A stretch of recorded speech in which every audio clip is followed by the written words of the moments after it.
Hello? Is anyone there? Is anyone there this early? Let me know. I'm setting up some things. Yes, you can sit there. You can sit there. Go ahead. You guys can sit there. You guys can sit on my couch. It's fine. Alright, I'm skipping the update. I don't need no stinking updates. I don't need no stankin' updates. Transition. Pshoo. Look at us go. How is it going? If anyone made it. I don't think anyone has. But, you know, valid. Trying to set up my,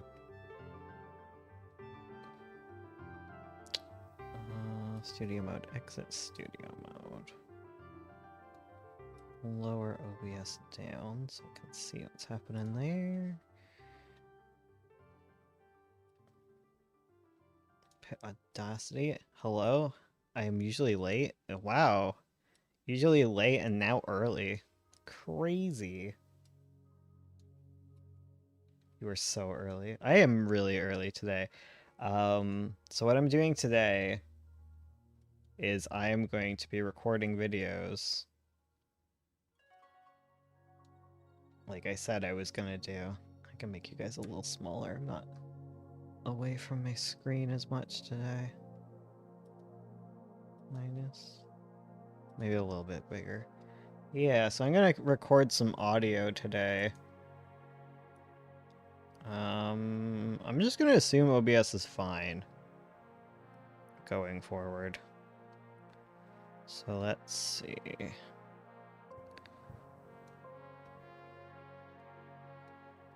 I heard a big thump upstairs. I hope that was okay.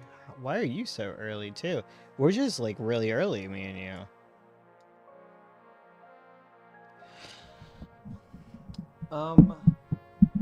Okay, so the main reason I'm early is that me and Ursula have been playing Play Up. As previously mentioned in some other streams, but we've been playing Play Up, and we set an alarm for 9:30 so that I don't miss my stream. And then she's like, then we kind of sit around twiddling our thumbs and then decide that, what do we decide? We decide to just part ways. So she goes to bed early and I get to stream for y'all. Yeah, so today I'm going to be recording videos. Right now, what you're seeing, I'm not currently drawing.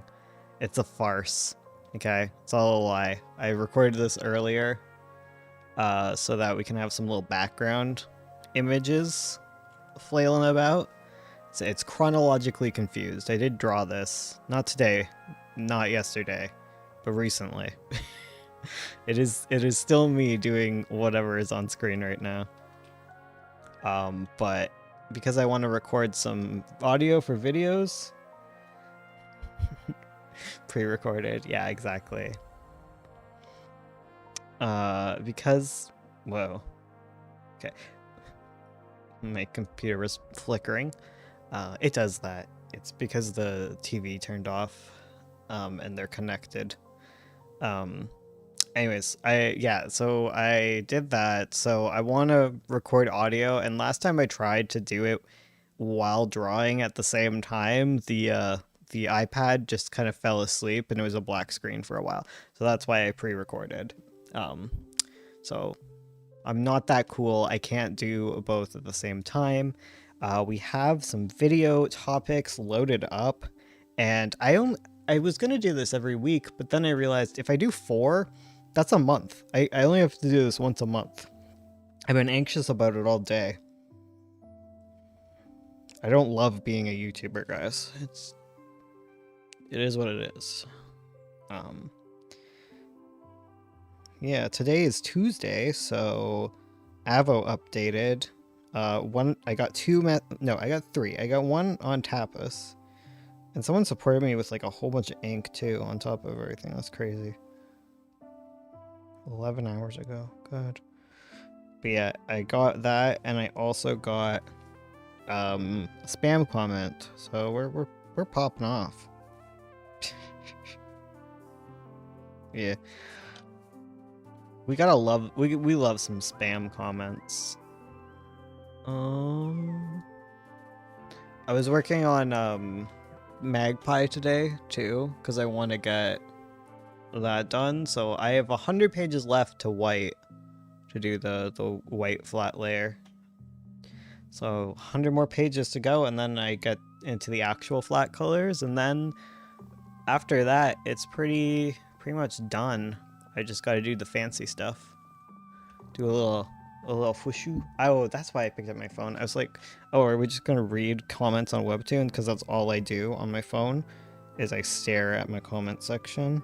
Like I flip between that and Comic Fairy. I go like, oh, did anyone update it? And they did. Oh, it's the person that comments on every single page of Sovereign. We love it. He looks sunburnt. He is. But no, I wanted to look at my notes because I was gonna say that I was recording. So we got 4 topics. We got 5 topics. Okay, we got a topic on being lazier.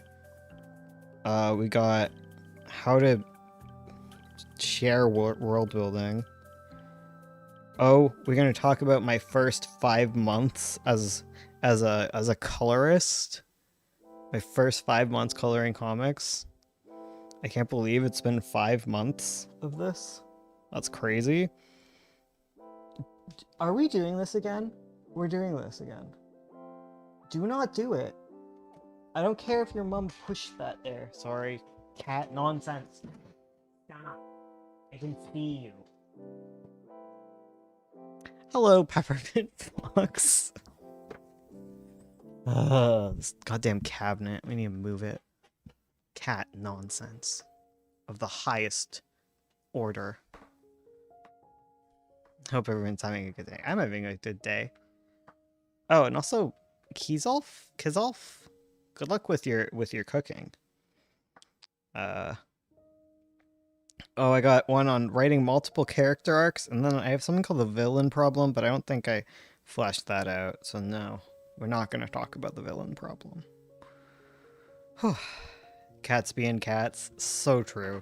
They were their most cat-like self last night.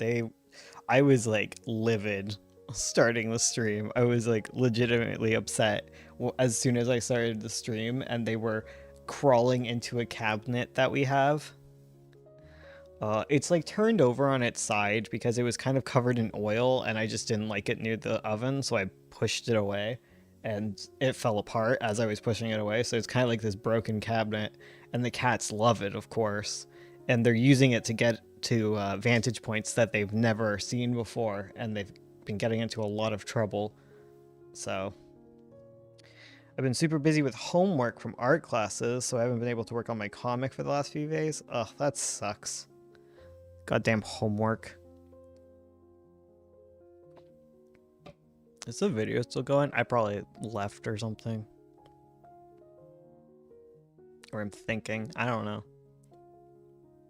The time's continuing. I don't even think this is me finishing it. It took me a long ass time to finish this stupid thing. What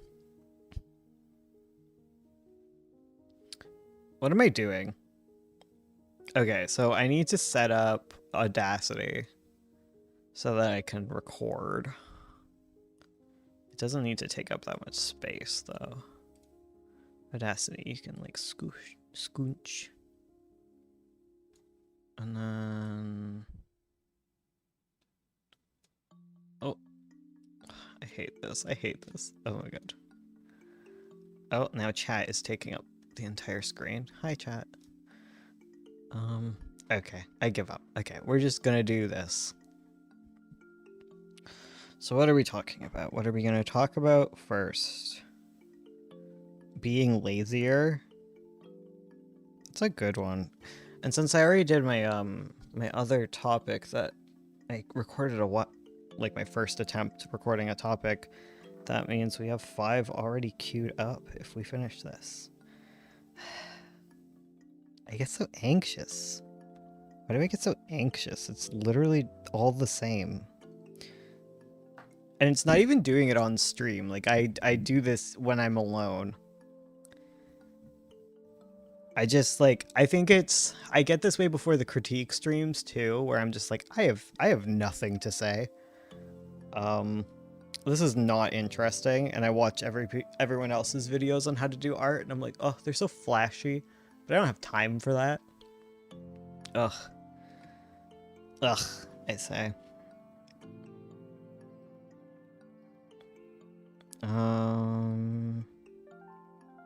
But as soon as I start, I'll be fine. How to write multiple character arcs. Main versus secondary, parallel versus intersecting. Line points regardless. Okay, that is barely any info. What one will get me started?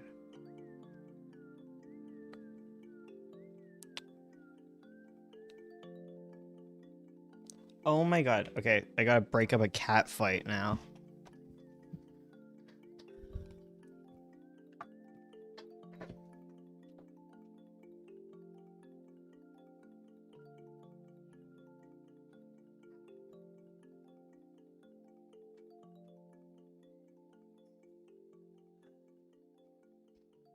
To jail with you. I don't even know what I want to do with my art right now, so I'm just chilling here vibing. That's fine. That's valid. That's me like every time I'm writing. How to share world building. This one seems like the most fleshed out, so it feels like a good place to start. So let's review these notes. Foundational, plot relevant, flavor, player line exists between them. Explain before they become relevant.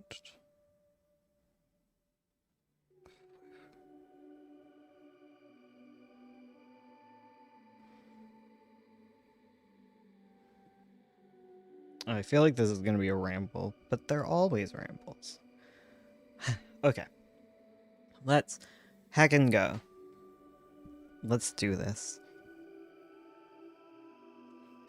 Let's not burp into the microphone.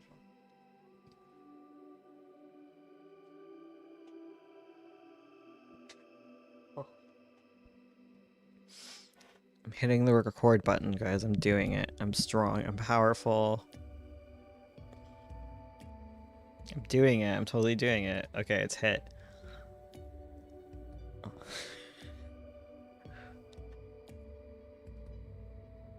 Sorry. Cat nonsense immediately. Okay, I need to not squeak this chair. This chair is so squeaky. Is another problem. Ursula likes to just pick a different chair, but I go for it.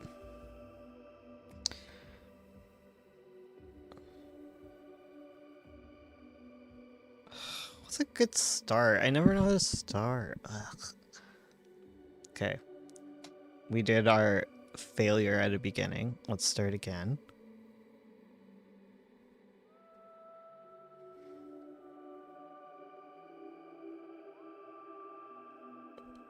We all have a squeaky little chair ambiance in the YouTube video. Yeah, it's kitsch. That's my style. It's kitsch. Do I want to start with hello? Do I say hello to you guys first? Player line exists.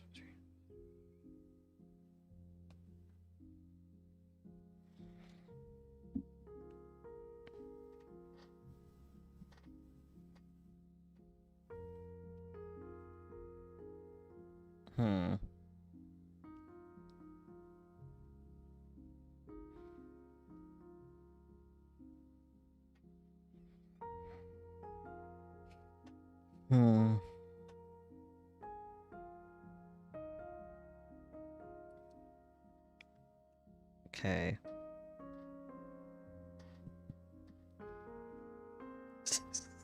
So stupid. Okay. We got this. It's fine. We got this. I'm just gonna keep saying that. I'm sure this is super entertaining for all of you.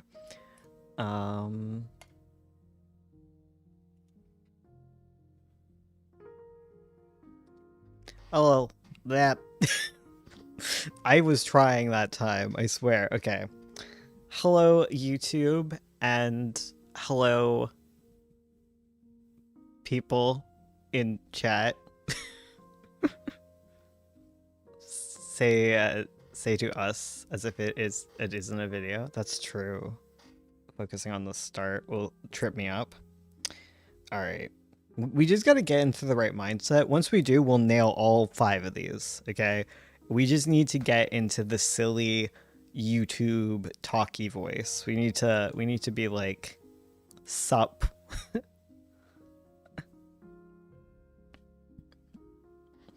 I gotta mention you guys because it counts as like a plug for my live streams. What are you doing, Miku? Nonsense. No worm. No, it is not worm time. Why did you become a colorist? It's hard. It's hard for you? I became a colorist because okay, we're doing this. All right. Well, yeah, maybe we could start with the colorist one. That one feels like the most like relevant to what we're talking about.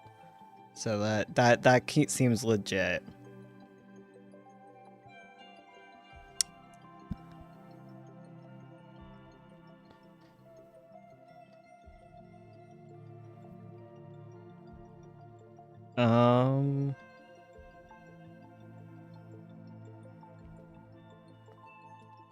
Hello, YouTube. I have usurped the throne. I am the art boy. Ursula is gone forever. She will never escape. Is this how I open a YouTube video? Okay, so hello. I am Bones McKay, and I am a writer of comics, and my wife, Ursula Gray, who still exists and is totally fine, is the artist of all our beautiful, lovely comics. You see, if you aren't aware of this, making comics, really hecking hard. People who make comics, insane. Lunatics. Asylums need to be reinvented just for artists of comics. Anyways, so my cat is yowling. Cat nonsense, always. Right. Where were we?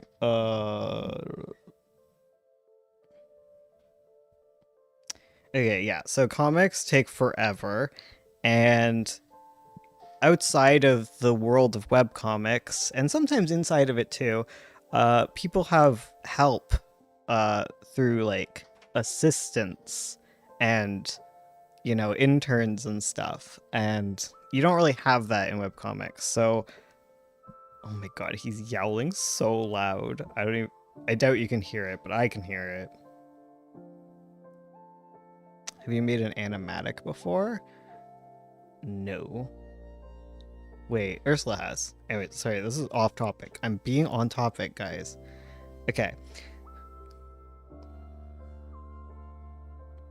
Ursula, please cut this down to be less rambly. Like make it lean and beautiful. Thank you. But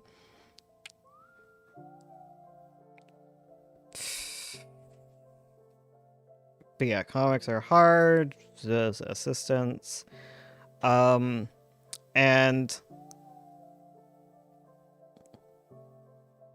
you're always on 20 minutes before my bedtime. Cooked. Well.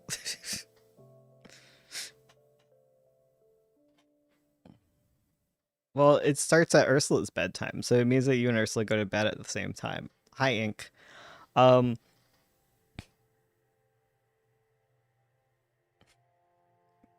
This is a 3-minute introduction. We're doing great. Okay, so right. Ursula does all the comics. I don't even know how to lead in from where I left off because I've gone so far off the track. I'm gonna start again. No, I'm stronger than that. Who needs second takes? Not me. Not me, that's who.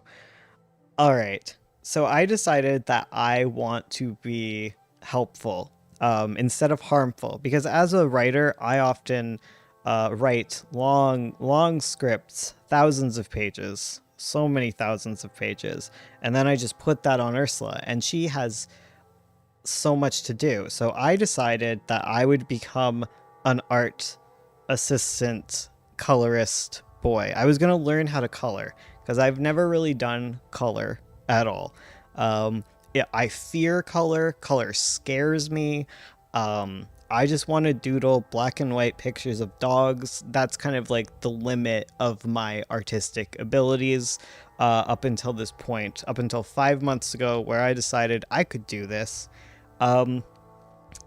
Yeah, aside from like doodling dogs, I have like a small amount of art background.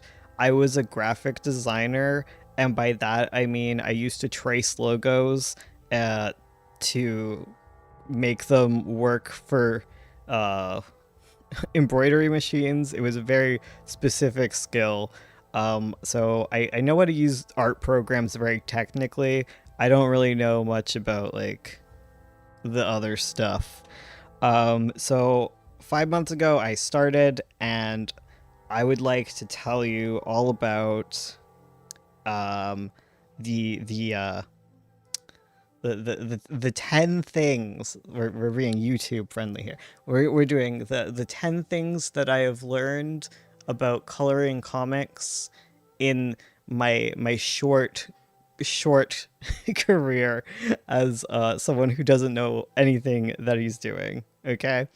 So first, number one, the first thing that I learned about doing colors, the first thing that really was I'm just gonna keep saying the first thing. So the first thing that I did and really focused on was using the eyedropper tool. Using the eyedropper tool goes hard, guys. So like nothing about color is what you ever expect it to be. There's that whole color relativity thing, right? So using the eyedropper tool and studying like just whatever I wanted to draw, like that was like my big thing. This is a horribly written out point. Do I have better points than this? I don't think that should be my number one. I think we're going back. I think I need to reorganize this. I'm gonna put eyedropper tool lower on the list. That's not my number one. Okay, so the first thing, okay, let's start this over again. So the first thing that I did was I did my research. I read books. I forget. Ursula should know this. It's Color and Light by, who's it by? Guys, chat, do you know Color and Light by what's his face? It's got a picture of a dinosaur on it. What is that? How to paint realistic paintings. I should have written this down. Dinotopia guy. No, it is not the Dinotopia guy. Or is it the Dinotopia guy? I don't know what Dinotopia is. I just, off the top of my head, that sounded ridiculous, but now I think I was thinking Zootopia, and I'm like, no. What is it? Color and Light.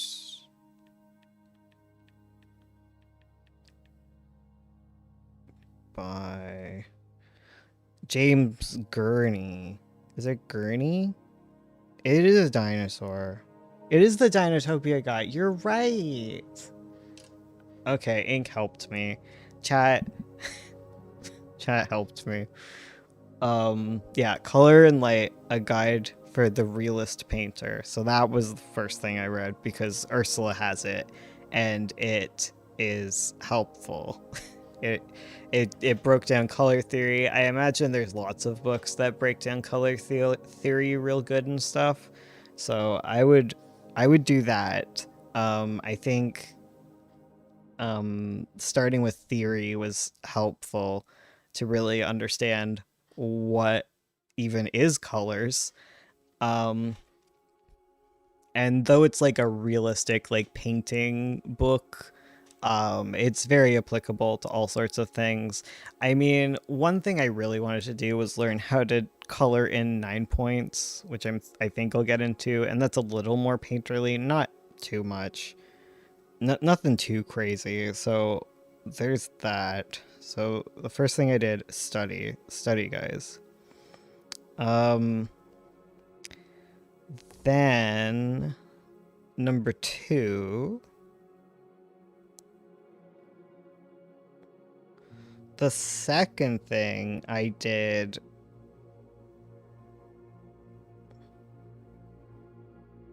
What are these points, guys?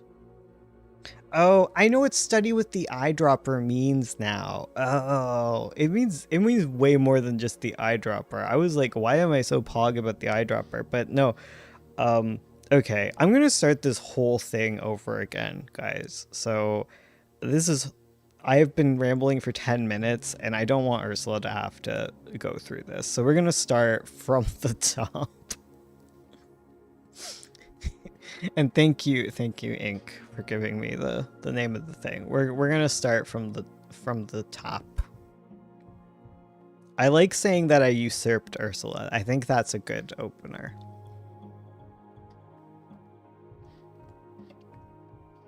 Okay. Thank you for being with me through all of my terrible takes. It's my contribution for the night. Thank you, thank you. Okay, let's start. Hello, YouTube. I have usurped Ursula. She is no more. I am the artist now. So I'm Bones. I write comics, and my wife, Ursula, she used to draw them. But not actually. Okay, so in the real world, outside of the fantasy world of webcomics, people have like art assistants and stuff, and it's really cool and it's very helpful. And I thought I should learn how to do art instead of being a burden. And by a burden, I mean I said to Ursula one day, let's do a painter style comic. And okay, that's not how I approached her. I approached it, let's do a black and white comic, super easy, and we'll make it like 2,000 pages, but it'll be fine. And then I upgraded it to a colored painted comic thing, and she hated me for doing this. And then I decided recently that the only way this will ever get done is if I learned how to be helpful. So I have learned to be helpful. Over the past 5 months, I've been learning how to color comic pages. I'm not an artist. I don't get art. I was a graphic designer for a little bit, but it was more like using art programs very technically. I wasn't doing anything really artistic. I was like tracing things so that machines could read them. Um, um, so like I've doodled a lot. I've done some drawing in my days. I used some pencil crayons once, uh, in school. But I've never really gotten into the world of color before, and I'll be real, super intimidating to me. Looking at color, I would just see it and I'd be like, that is so pretty. I could never be me. I'm just not that guy. I'm just gonna go black and white and never challenge myself. So we of course put that behind us, not beneath us, behind us. We put that behind us, and I started out by doing flat colors for Ursula, and then I moved forward and I've started learning real good. And I've been going for 5 months, and I would like to tell you all about the 10 things that have come to mind. What a soft title.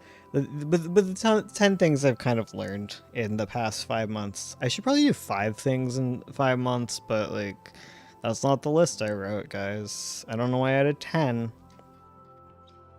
Um, you're doing great, thank you. I'm recording this live. I record my audios live now, so that chat can feed me information. Um, like the fact that the first thing that I did was I studied. I picked up a book, by the Dinotopia guy. Thank you, Inc. in the chat for telling me this. James Gurney. What is it? It's Color and Light. Uh, a guide for the realist painter. I think it's like one of those ones. It's kind of like the animator survival guide. It's like peak, right? It's on the list of learning books. So I read that. Getting a foundation in some color theory was good. I've obviously heard a lot about writing. Not writing. I've heard a lot about art because like I work with Ursula, and I work on this channel, and she says a lot, and I have to edit the videos sometimes. So I've through osmosis, I've picked up things. But starting off there was a good start. And I would recommend that if you haven't. So after I got some foundation, I moved on to the second part, which is like actually doing the thing, which is kind of the part that I've been stuck at forever. I've never been like confident enough to try and do the art, do the color. So what I did was I studied I studied Ursula's comics. I studied specifically 9 Point because that's the comic that I want to be able to color for her. I studied how all of the pages up until now have been done. And I used the eyedropper tool, which is very important. Because color is a tricksy devil. Color relativity will mess you up. And yeah, so I studied that, and I also studied all of the different comics that she had used as reference and like inspiration for 9 Points, mainly being Cucumber Quest, of course. Big good lineless comic, like Sovereign is. Not Sovereign, oh my god. Another a wonderful lineless comic, amazing color. So I studied that, and by study I mean I went kind of in depth and I tried to recreate pages.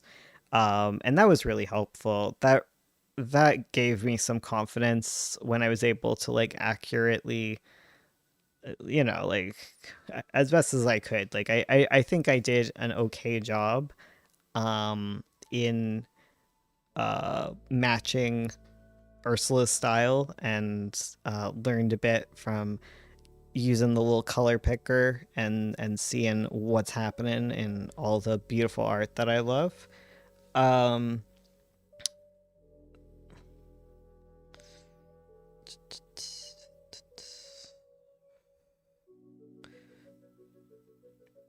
and yeah, so that was like my basic starting point.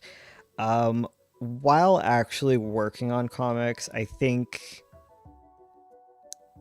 what's important to study when looking at color? Huh. That's a good question. Well, so once I did like study and try and recreate the pieces, like I think I learned a lot about like little bits and bobs that would be a little more in depth, I guess. Um,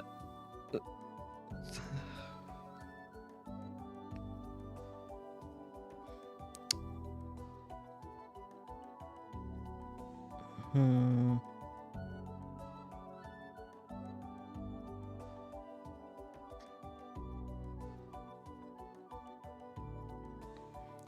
I feel like the thesis to this is like a little. Yeah, it's not too technical. Okay.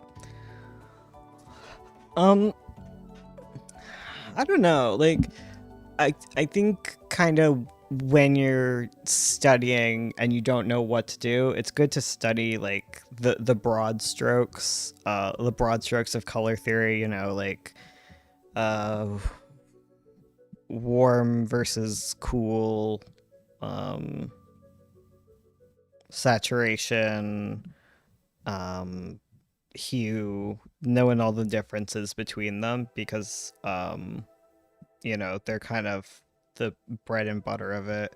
Like when you actually look at color theory, it's very simple. I think the hardest part and the biggest hurdle for me has been moving on from that point, moving out of the reading phase and into the actual doing phase, because I doubt myself a lot. Um, so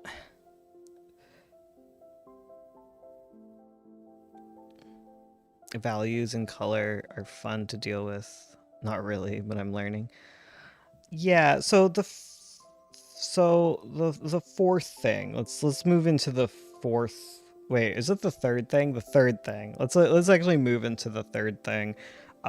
So I think the third first thing is when picking colors at the very base layer, um picking the midtones is definitely a what is it? So like what I've noticed, like picking the flat colors, the midtones, and looking at like some pitfalls, I guess. Um like your midtones are kind of like your character's like base colors, right? And then they're like shifted to match like the environment that they're in. But then you have to leave like a lot of wiggle room with your midtones because you want to be able to push them far. Um, I found in the past, before I actually sat down and learned how to color, I would pick something that's very light or very dark, very stark to begin with, because in my mind, like contrast is a very important thing. I've always been told to heighten contrast. That's drilled into my head from high school is like when you're doing art, heighten the contrast, model the forms. But when you're actually sitting down to pick the base layer, um, some amount of contrast is good, but you need places to travel to. Because if you make your base layer too dark, like you can't explore the shadow much at all, or the light. You need to actually pick a mid tone when you're picking a mid tone. Um, but then you equally need to not be afraid to like actually go hard um in either direction with like the shadow or the light. um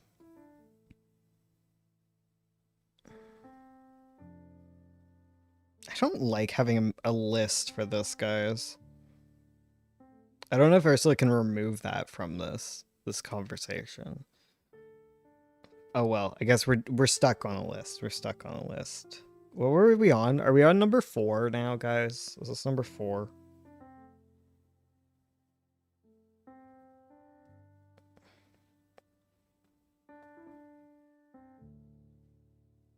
Um, Yeah, I think this is number four. Like moving on to like the fourth kind of thing that came to mind in like these 5 months is alongside the midtones. I think shadows are pretty cool, guys. I think they're pretty neat. Um, Shadows are actually way more colorful than you think they are. I think that's cool. I find it really fun to really mess around with the different hues and saturations of shadow. Like, I think like the I did learn the thing where you take purple and you do the purple multiply layer. I think we were talking about that a while ago in chat, and the on the multiply layer of purple is very good, very simple thing to do, but there's just like so much more you can do with shadow.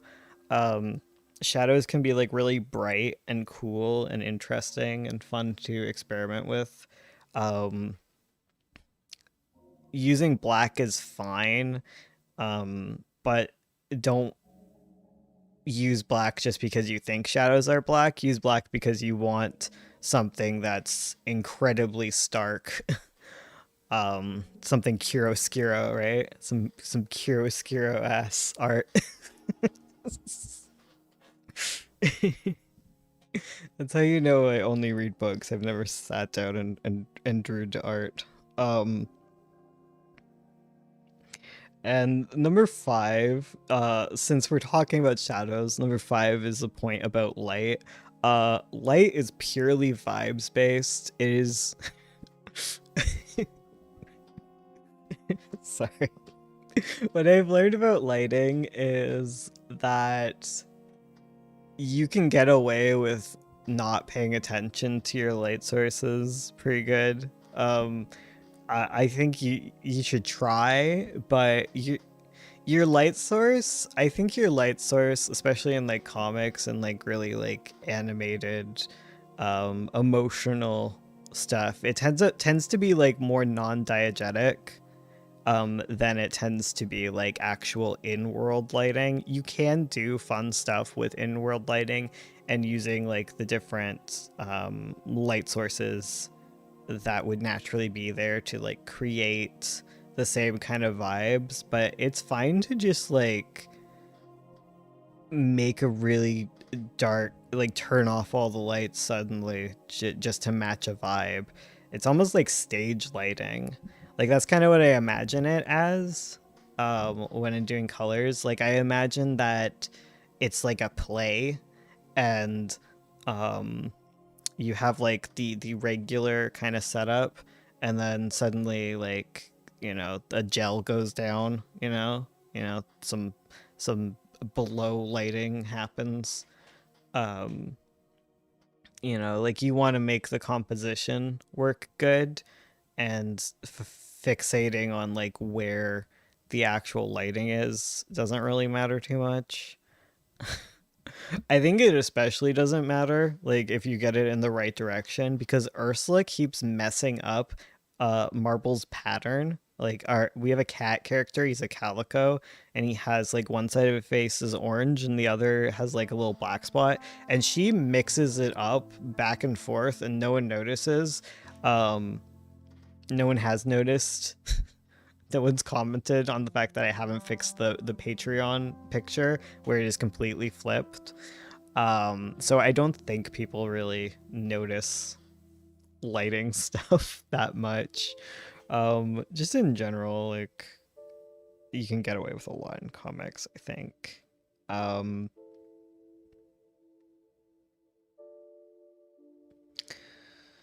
yeah, I guess my number 6 point, I didn't really panels are so small. Yeah, they're so small. Do whatever you want. Just vibe, okay? Just vibing is like half the battle, I've learned. Um so my sixth point, fifth? Oh my god. Which point is it? Um I've just started reading these out of order is the problem. I'm trying to like sixth or fifth point that I learned is that um is that you can take, this is cool. Thank you. I think, yeah, so what I've learned is to find palettes that you like, find them existing in the world, I guess. So like horror, like I was working on Pretty Mouth, which is like a horror comic, and I love Mandy, the movie with Nicolas Cage. That movie has some of the coolest lighting in it.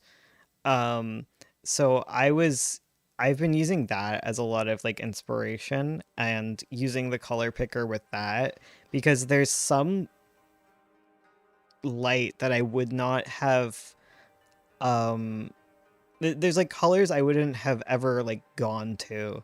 Like there's a specific red that I hate, because it got used in one of our first comics in a very bad way. It's a very painful red, and using the color picker and finding that painful red existing within a palette was really cool to use, and it made me want to work with it. Um, I thought that was neat. So yeah, like I like to take from that kind of stuff. I like to take actual like screen caps and stuff, and take palettes, just rip them from the world. I was working on like a picture of a mountain, and there's so many beautiful pictures of mountains. So I just found a picture of a mountain, and I bumped up the saturation on it, kind of messed around with it for a bit until I found kind of what I liked, and then I used that kind of as a reference point. And then I kind of messed around with it more, but you know, whatever. Um, yeah, like that's helpful. Is to find, if you like something, it's okay to take it. No one can copyright a palette. It's like a drum beat, right? Um,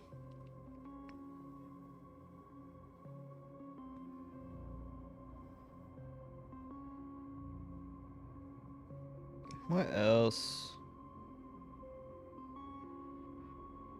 Okay, so with that in mind, when you're sitting down to pick a palette, I have realized, because when I'm working, I have a screen recording it. I have a screen often playing it, um, in front of me. So I have my recording screen, I have my other screen, and then I have my actual iPad. And if you look at it, it looks different on every single screen. And I know that when it prints, it'll be different. And what I have said as a mantra to myself is that you I don't worry about futzing to get the perfect color, um on your screen. You want everything to just look good relative to itself. I think. I think it's a big time sink to try and find the perfect purple or whatever, when if you look on every single screen, it's completely different, and purple is awful to print, if you are not um, using like it's awful to, it's awful to print. A lot of vibrant colors don't print at all like you expect them to. RGB versus CMYK is a world of difference. So like just don't fret about it. It's not worth it. You want everything to just look good together, um, regardless of what screen it gets placed on. It's always going to be like wibbled in different directions. So I just don't worry about that. I don't stress. You know, comics take forever. There's not enough time to stress about it. Um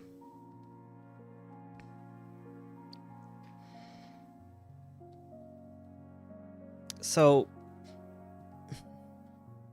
speaking of like not stressing, I've really systematized the way that I do things. That's one thing I think is good to do. Very helpful is I like to sit and do one page and really figure out what it looks like, and then just use that as the basis for all other pages. I find it really helpful with drawing like a more painty kind of looking comic, because when when you're starting it, it doesn't look good. It's hard to trust the process.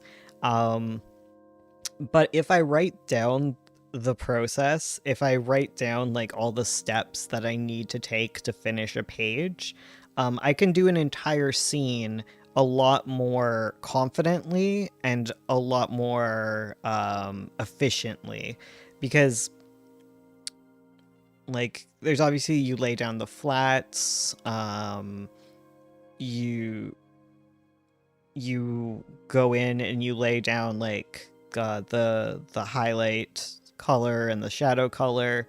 You go back, you blend it. Usually before that, I do like a clip layer and do like a little bit of airbrushing or whatever. But like I distill like all the steps I need to take, and then I just trust that it worked and I go through it. On the other side of that, I also like to mark off little panels and make sure I like to mark off little panels and make sure that I push colors in different directions.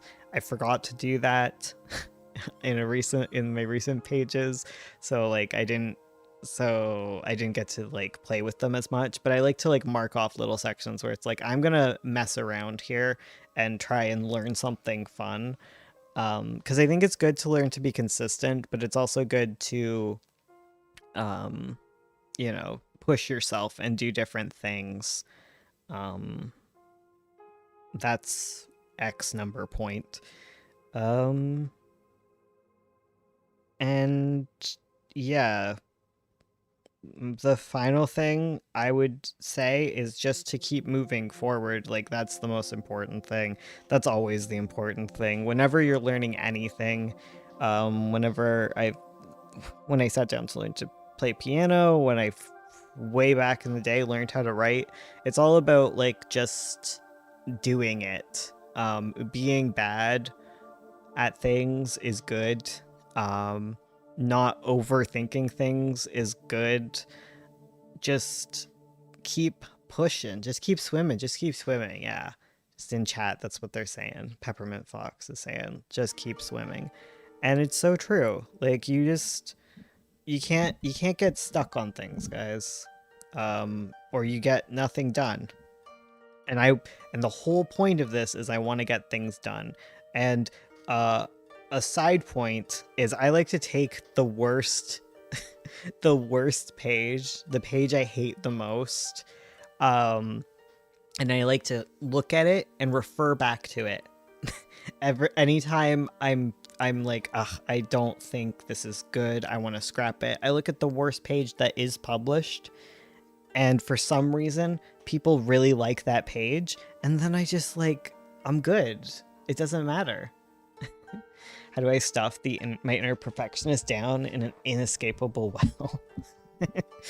Yeah, it's hard. It's hard to get away from perfectionism. Um, it helps when someone like I think recently having a lot of people like my worst stuff, and Ursula's worst stuff, obviously, because my stuff isn't really apparent at this point, but like having people like that stuff, and learning that they're not lying is kind of what has helped keep that down. People keep saying that the colors is good, and I say, you know what? If they say it's good, it's good. It's good.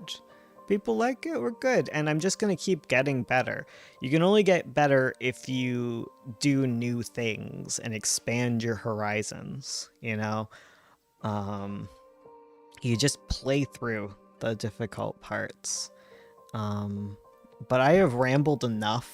If you want to hear me ramble more, you can check out the rest of the channel.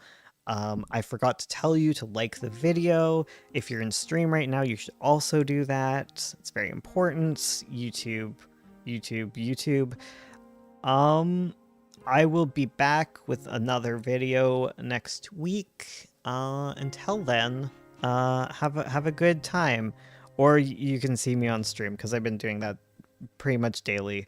And if you're not up in the middle of the night, you can look at it elsewise. Anyways, all right. We're gonna save this video. Oh, that's not the right button.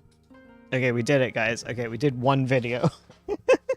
Thank you for all being here. I'm gonna save it as a new file. Save project as. Did I do it? You did it. Perfect.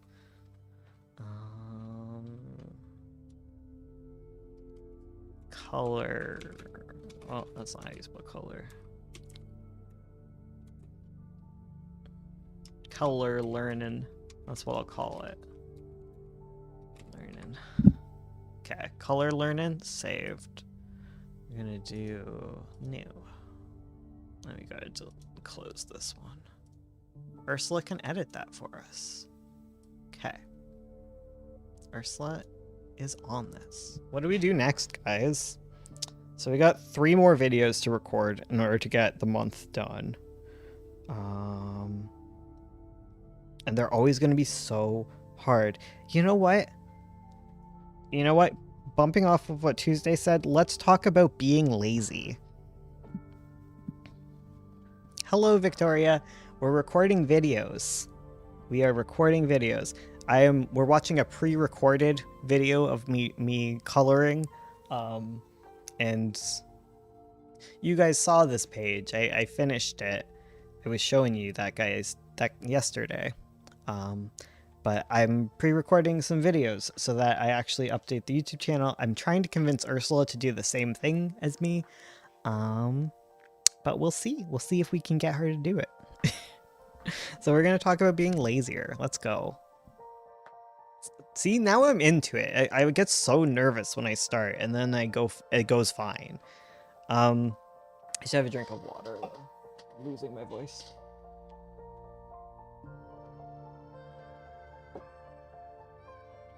Oh, that's really cold water. You're not supposed to do that.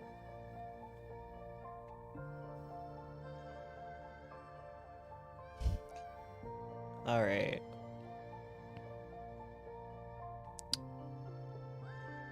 And I'm just recording audio. I'm not recording what's on screen.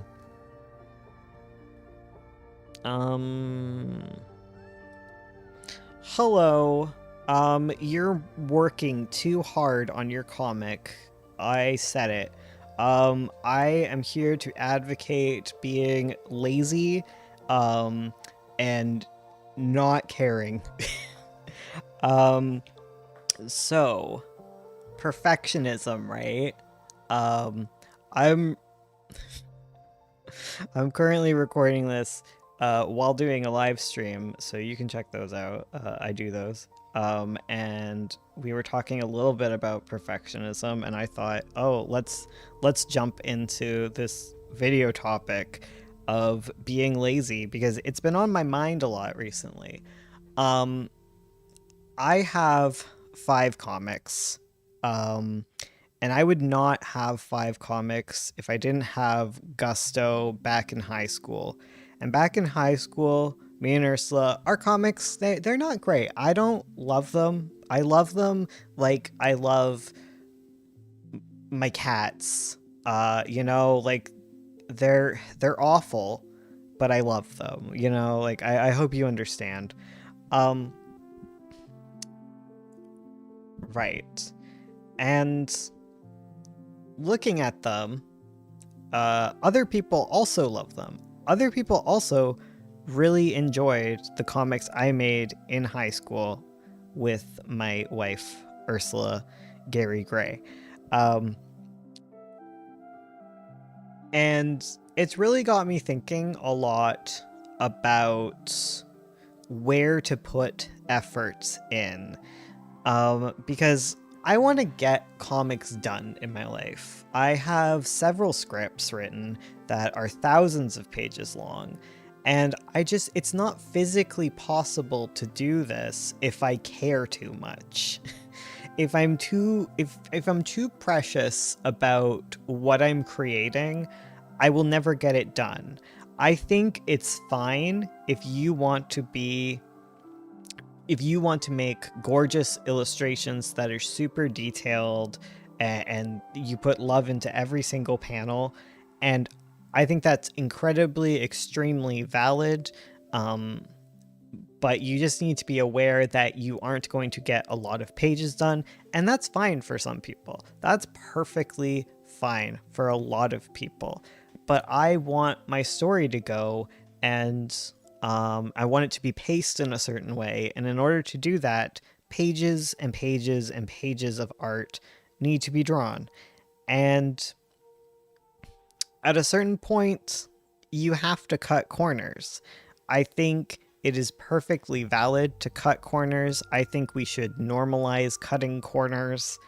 I think all of that stuff is fine. I think it's wonderful. And I don't think you should feel bad about being lazy. I don't think you should feel bad if you ignore drawing your setting too much. If it's not important to the scene, it's not important to the scene. You can really distill your comic down into what is absolutely necessary to be shown. And you can still create something that's wonderfully paced and enjoyable to read, and just a great time. Don't sit there for hours drawing a door to perfection when you could draw 5 more pages. If you have a lot to do, you have to get a lot done.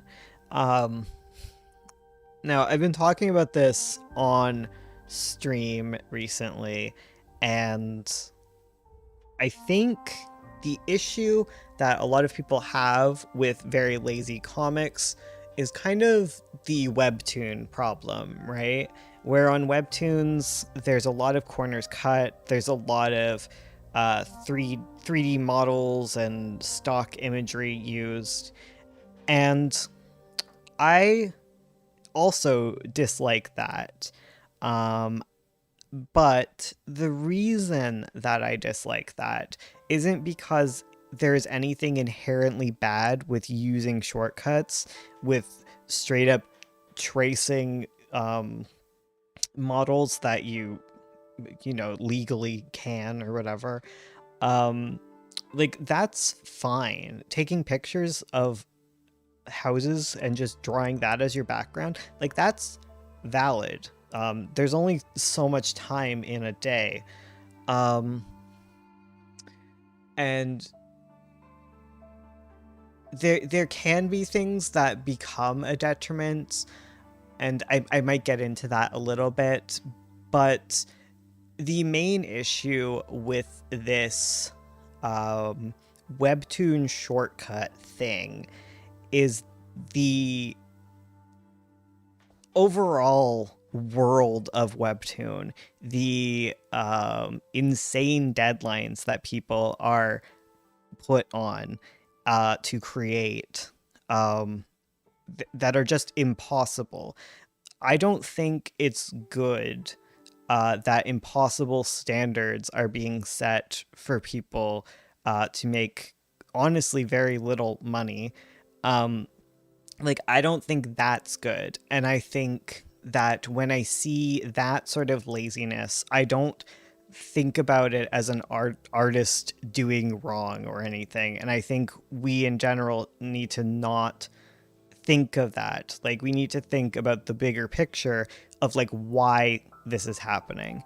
And if the reason that corners are being cut is because it's not necessary to tell your story, and you work a job because most people aren't making a living off of their comics. They only have so much time. Like, that's valid, right? But if you're doing it because there's an insane pressure put on you, that's not valid.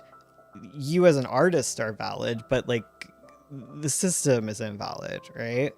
Um, the main issue that comes from using these shortcuts that is actually a problem comes in the form of like homogeneity, right? When you use 3D models, let's say, this is like one that comes to mind. Well, I live with my parents, so I'm good. That's fair. I live with my wife. That's how I escape by doing comics all the time. Sorry, talking to chat. Um, what was I saying? Right, homogeneity. When you use like 3D models and trace them, the main issue, like I especially see, like people will say like it stunts growth, and I agree that sitting down and actually learning to do it from your mind um, is good. It also like will make things faster in the long run for you. But you know, sometime like if you're on a tight crunch, like you don't have time to learn. You know, like I get that. If you're making your own thing, it's probably good to learn to just have these templates in your mind. Um, but when you use those models, like the diversity of like character gets really stunted by that. Um, like there's very specific models that get used, right? Like those really like doll like anime thingies, like they're not going to be great for drawing like anyone of like um with like, you know, like everyone has like some amount of fat on them, right? um but like that, it doesn't work for that, right? Like you end up with a very cookie cutter thing. But in the same way, like even if you don't use models, you can end up like that. um but that's where like shortcuts matter. That's where being lazy matters. They're great for custom figures. That's good. I don't use them tons. I just know like the ones that get used over and over again can be a bit problematic. And that is also like just an overarching problem, not necessarily an individual problem of even like um anyone. It's just like you know, certain comics do better, certain types of characters that look certain ways do better. It's all like a vicious feedback loop, right? um but that said, like I again, like there's nothing wrong with using them. It's just it's the same as like using something like the hero's journey, like using tropes. um yeah, using tropes, using shorthand, like these are all very valid things to do. um when I started off doing comics, me and Ursula were very against using shortcuts, and I'm glad that we didn't. But we became so averse to them that we never used the fun little anime sweat droopies and things. And now that you do, like, it's fun. It's fun. It's cool. It gets things across, you know. Unless you're drawing hyperrealism, you're using some sort of shortcut, some sort of simplification, some sort of shorthand. It's just a matter of determining where that line is. Um, don't be lazy in your writing, though. You have to work really hard as a writer, because making comic pages, writing them, easy peasy. Okay, easy peasy lemon squeezy. Uh, I'm still gonna be on your case about that. But as an art person, as doing art, helping out my wife recently, doing some draws, coloring stuff for her. You know, it's tedium. It's tedium, and no one has time. You time is money, and you know, like, time is valuable. It's not just money, you know, time is precious, you know. You can't, you know, you can't do it all, and it's fine to be lazy. It's fine to not be perfect. It's important to not be perfect because you can't be perfect. And if you want the world to see your comics, it's okay to just be a little rough. Just let it go, you know? Whoosh. And look, I did a short video for once. See, I'm capable.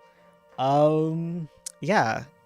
Thank you for watching. If you liked it, please like the video. If you are a lazy artist, please confess your sins. if you're a perfectionist, truly confess your sins. You know, everyone confess in the comments, okay? Own up to it. That's what I ask of you. Yeah, thank you, and be nice to each other. Goodbye. We did it. We did it again. Oh my god. We're so good. That was lazy. That was a lazy video. Save project as be lazy. Guys, we're so crazy. Guys. Be lazy. Saved. File new. Let's go. LFG. Me and Ursula keep saying LFG. Why is this? Oh my god. Oh my god. We're doing so good. Guys. Oh, Pog. Okay, got 2 more to do. Minimum here. Okay, so we have... Okay, the last 2 I have is... One's about how to integrate world building into your writing, and the other is about writing multiple character arcs. Does either of these sound interesting to you guys?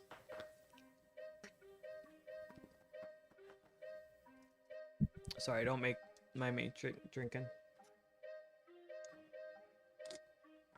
I can confess right now, I've gotten so lazy with backgrounds. I just make it a single color unless they're interacting with the room in some way. That is so valid. Like Bleach. That's so valid. Backgrounds? Okay, for one, background, I'm doing it. I was talking about this yesterday, but background, we need to stop saying background when we mean setting. If you think of setting as a character, you don't need every character in every panel, you know? You don't need that. If setting is a character, show it when it needs to be shown. You will always have some form of background. It's just a matter of what that background is. A background can be color, it can be emotive. Also, you know, like, get over yourself, comic artists. Get over this background BS, okay? Like, go watch a few stage plays, okay? Go to the theater, all right? Stop being movies, start being theater. Hot tip. We need to all be community theater, where you sit in a room with black boxes and you imagine. Because so much amazing stuff can be made with that.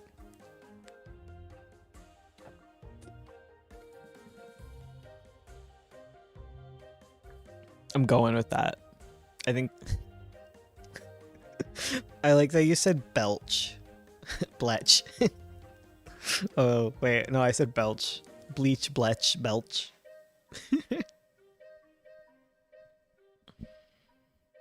Common Raider final stages online.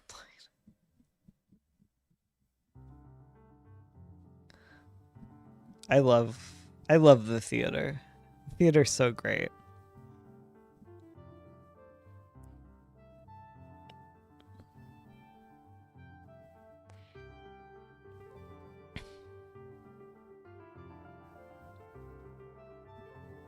If you think of like actually building sets, you know, like that's money. Time is money. Backgrounds is money. Half the time your background's just sitting there doing nothing, you know? Sorry, your setting. Your setting's doing nothing.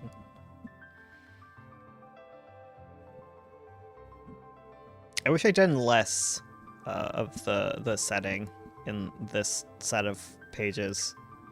Because it just makes it so brown too, you know? It's easier and it looks cooler to just whoosh color. Oh my god, sorry. It's drinking root beer. Alright, I have to pick which one we're doing. I guess we'll do, because I have to talk about writing, because I know what I'm talking about, apparently. Character arcs? I hate talking about character arcs. Okay. I guess I could talk about the world building thing, because it's been kind of relevant with, like, Critique Circle. Not Critique Circle. Critique Circle is gone. I had a Critique Circle years ago, and I continue to call Critique Stream Critique Circle, just because that's what I used to do. Oh. I think I'm doing this a solid color thing a little too much. Makes composition feel boring, saves so much time. Just use some gradients then, and some implications. You know? I don't know, looking at Avo is like a good barometer for backgrounds, I think. And even when you do the background, just don't do it super detailed. You can still just suggest it, you know? I accidentally drew a tree in that one panel. It's not supposed to be there, but I'm not fixing it. I refuse. It's supposed to be further away. It just looks good, so... Okay, let's talk about writing, guys.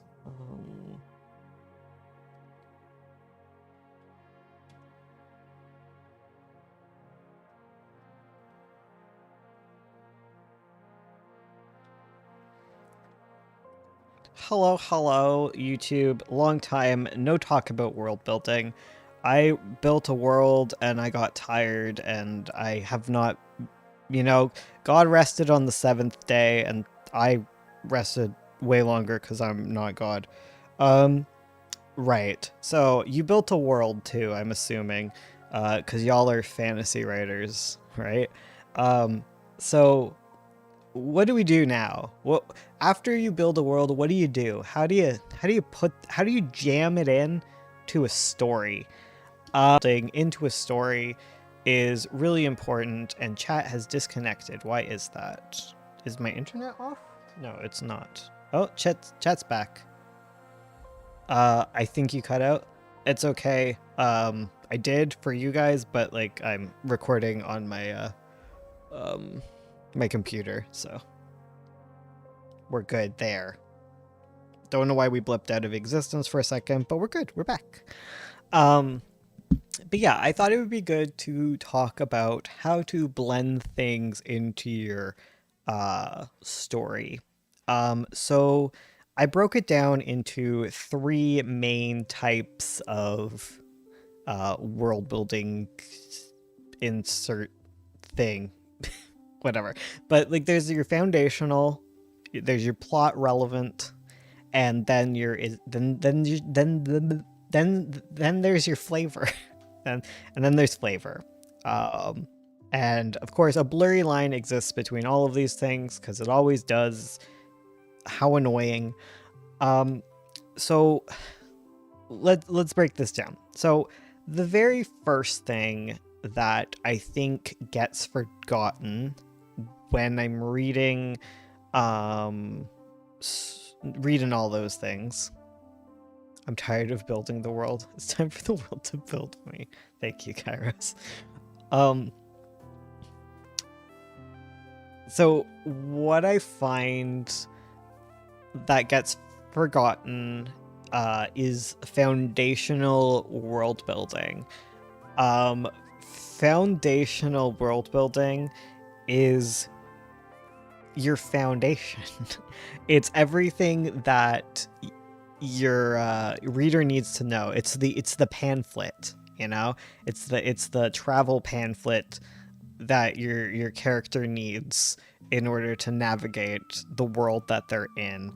um, some very simple things can escape you in foundational world building.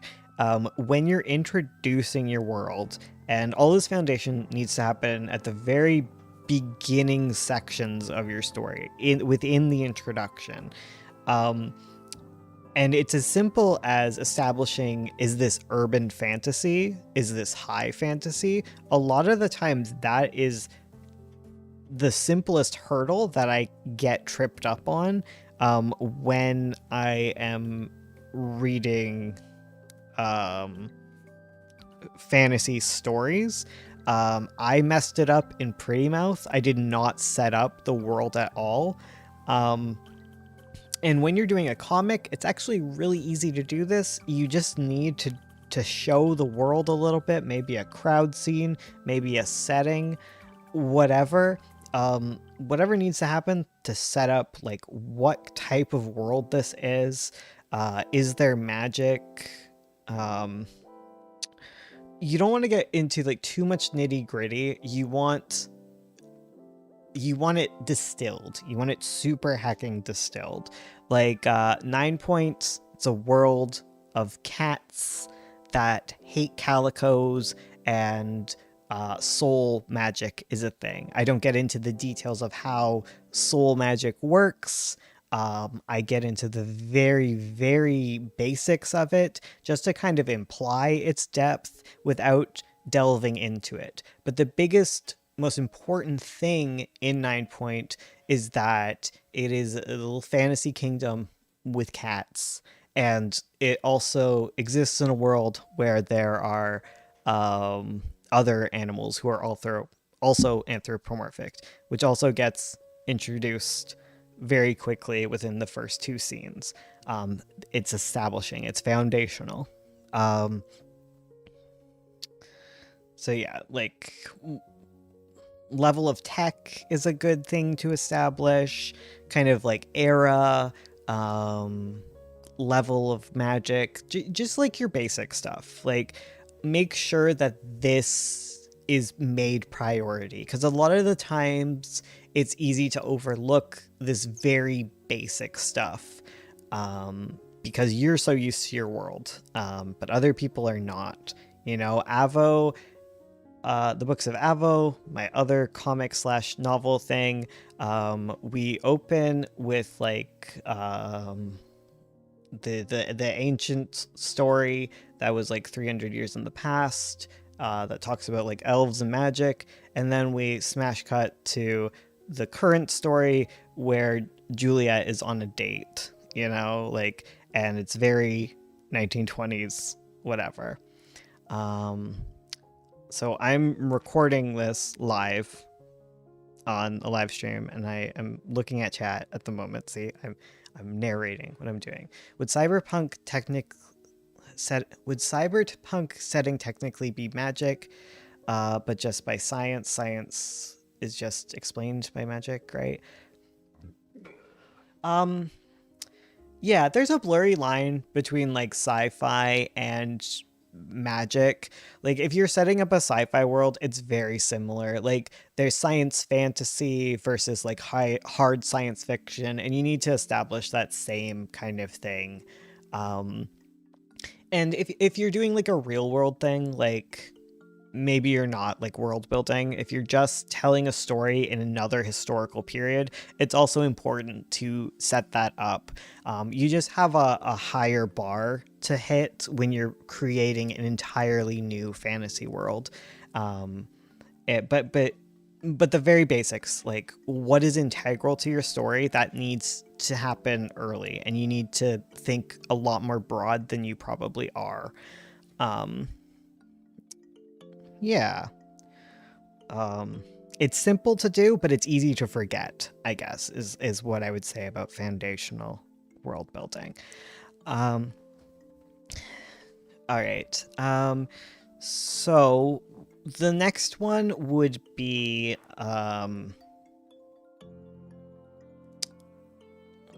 the plot relevant. So the next one is plot relevant. world building. And it's similar to foundational, but a lot more specific, a lot less broad. It gets into the nitty gritties of your magic systems. It gets into the nitty gritty of whatever systems like you are going to be interacting with. Like maybe you're really going to be focused on the economic system of your magical world, your fantasy world, or maybe the political system, or cultures, like the different like interactions between people, like whatever is important, like that would be your plot relevance. That's your nitty gritty. And that is going to be continuous throughout. Typically what you want to do when you are letting people know about your cool world building and establishing concepts that are needed is you want them to be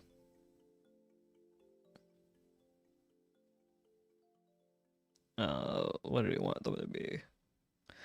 You want to demonstrate them before they become important.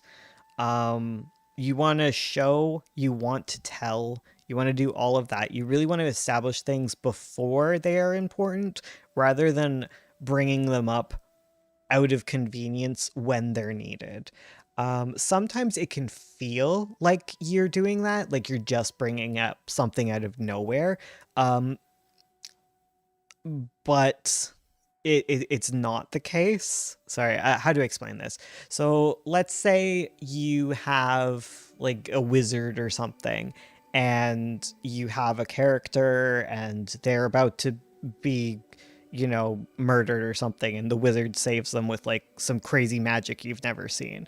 Like that is showing magic. That could be a way to introduce a new concept. It's okay if occasionally, like, the day gets saved, things get resolved with things we don't understand, as a way to set them up later, when you want your readers to understand how it works. If that makes sense. I hope that makes sense. But if you want to build big plot points that feel satisfying, you want to let your readers in on things. You want them to be able to piece things together. You don't want them to be lost, usually. Sometimes you do, but for the most part, we don't want our readers to be lost. And yeah, so like setting up plot relevant information, it's important to distill it, really think about what actually needs to be understood, and what is just fluff, and repeat the integral stuff and add a little bit of fluff around it, but really iterate and repeat and really make explicit how things work before you get into your big climactic stuff, before you get into the stuff that really matters. I would say, like, after the midpoint, you don't want to be introducing integral bits of your magic system. You want maybe like fine-tuning bits, but you don't want everyone lost after the halfway point. You don't want to be pulling things out of nowhere at that point. And I think the final one, I think people do all right with this part. I think people maybe get a little bogged down, or they're missing the foundational stuff, so it's hard to understand it. It's like Chekhov's. It's like Chekhov's gun, except you have to explain how a gun works, basically. You want to set like it's similar to Chekhov's gun, where you're putting it on the mantle, but it's Chekhov's exploding cupcake. I always go back to cupcakes. You got to explain that cupcakes just all explode in this world. It's you need to set up the laws of your universe. Yeah.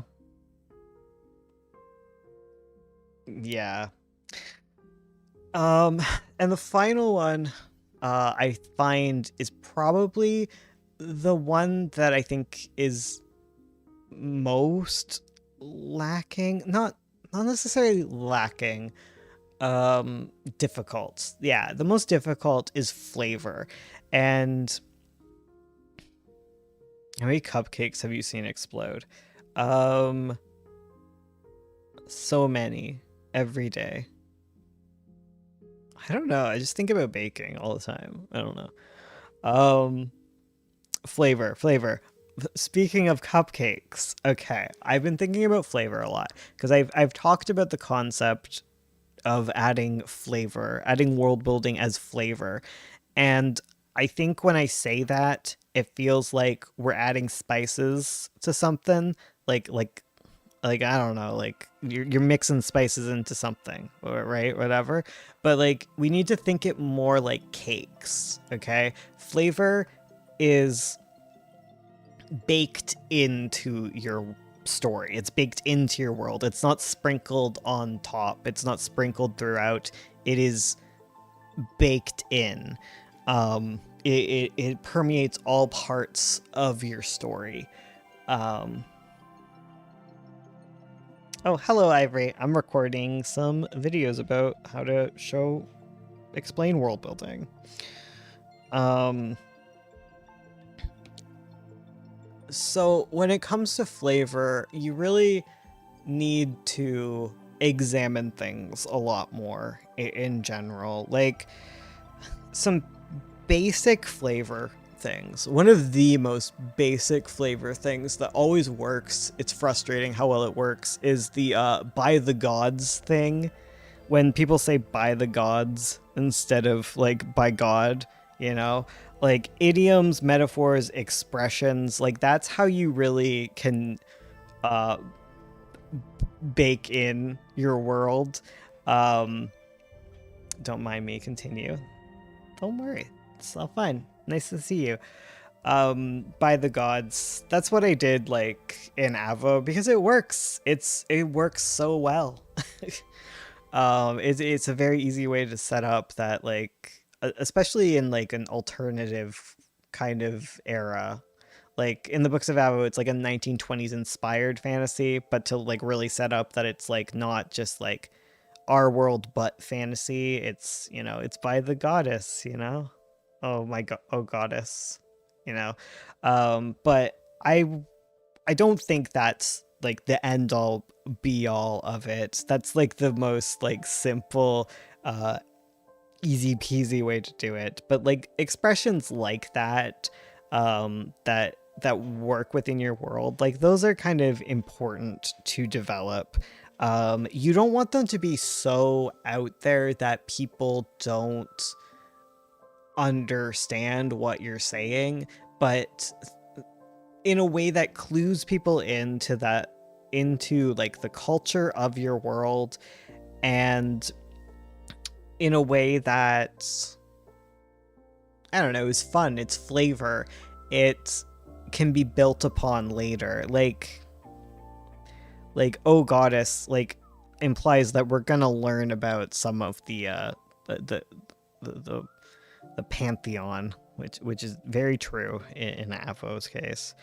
Um, but yeah, I think when I'm seeing things that really need that flavor, that really need um, to not only like building your foundation, like immersive experience, it makes things feel more real. I think expressions and idioms are like the very first place to look, and you really need to get into the habit of thinking about your word choice, thinking about how things are phrased, um, but don't be pedantic about it too, because like um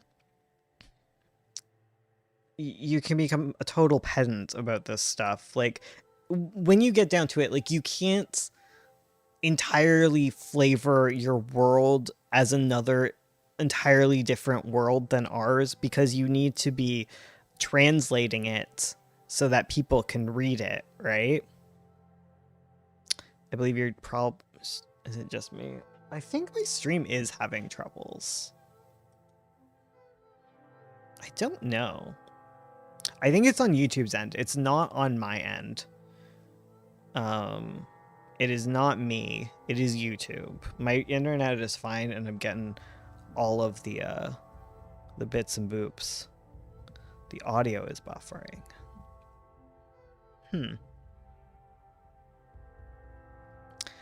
Is it?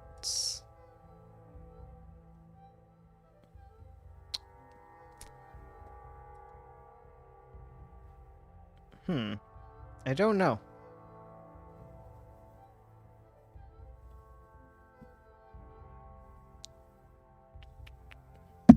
Oh, in and out.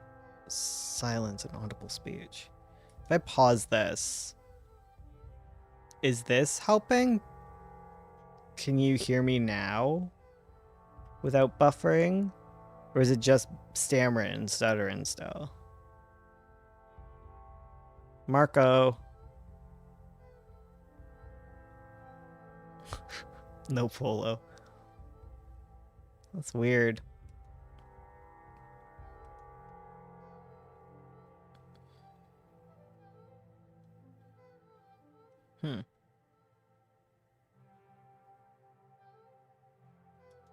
Restarting stream, going to check if it worked.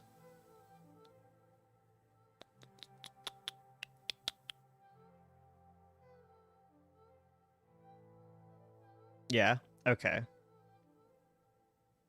Now if I keep recording, if I hit polo, oh my goodness. Whoa. That was minutes ago. Huh. Stop.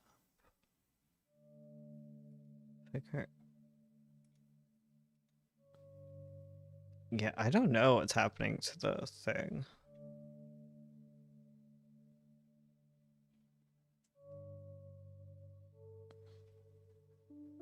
Refresh has happened. Huh. I don't think it's my recording that's doing it.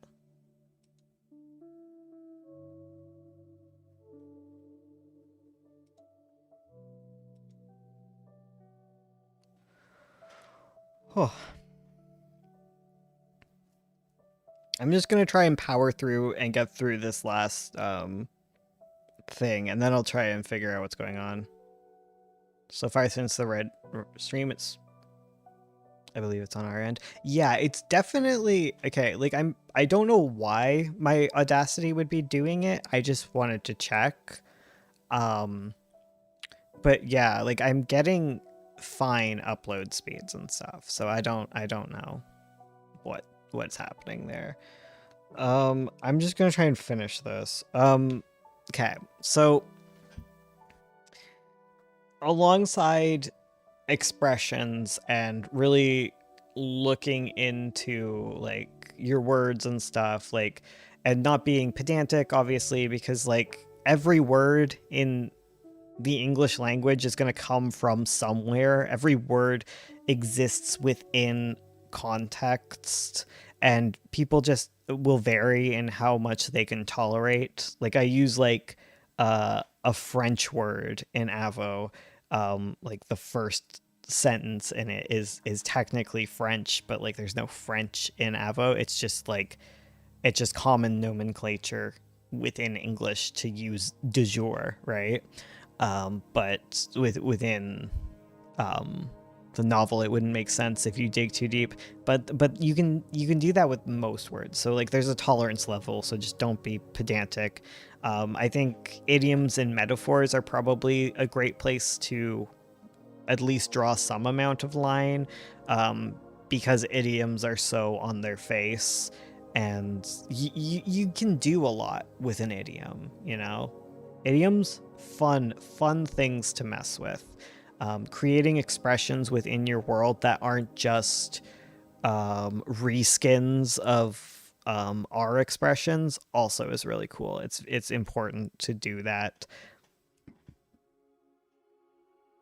Um, yeah, and alongside that, I think the even more important thing is to think about how people live within your world, how your characters live, and to find the fascinating mundane things.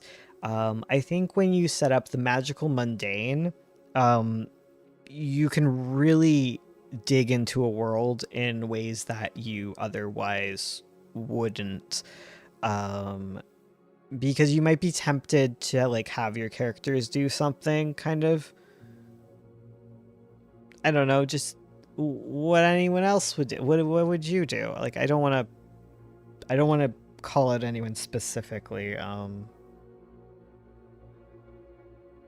Uh Magical mundane. Like I have what do I have?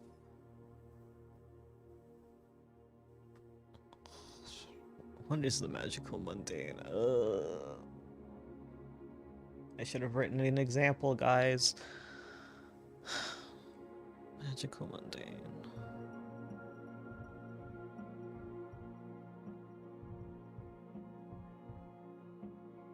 Um.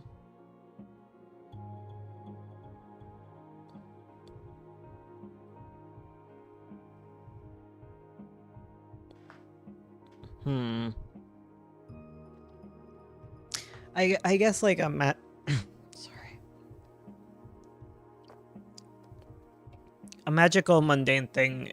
Oh my god, my voice is killed. Dying.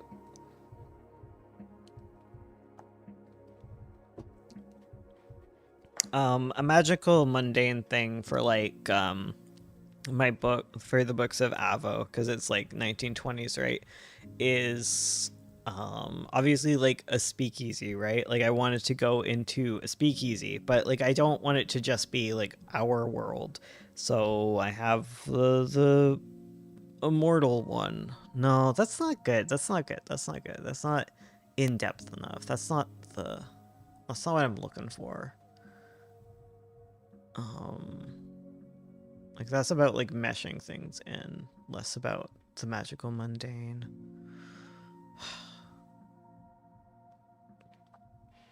Cuz an example of the magical mundane would be like what is it bad that I don't know what a speakeasy is? A speakeasy is a bar in the 1920s.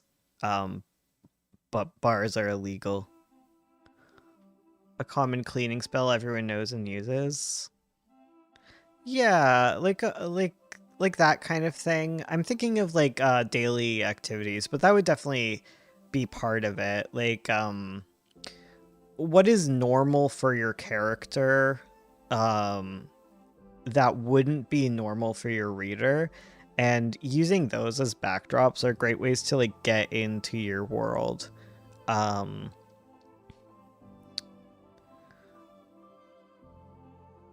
um like I can think of things like religious ceremonies would be a good one. Speakeasy is a sneaky bar. Yes, a speakeasy is a sneaky bar. And but in the books of Avo, it is a sneaky bar run by a cat with wings. And immortals show up to it, and everyone parties and has a great time, and it's all on the hush hush because who's gonna mess with like dragons, you know? Like let the immortals have their booze. Turn the other way. Like in Avo, a lot of like the historical fantasy elements are kind of meshed into like the world of Avo. So like the whole concept of flappers within the books of Avo comes from it takes a lot of inspiration from, which I guess is kind of magical mundane. Because magical mundane doesn't even necessarily mean magic. It's about like your world, you know, like um it's about world building as much as it is about magic systems. Um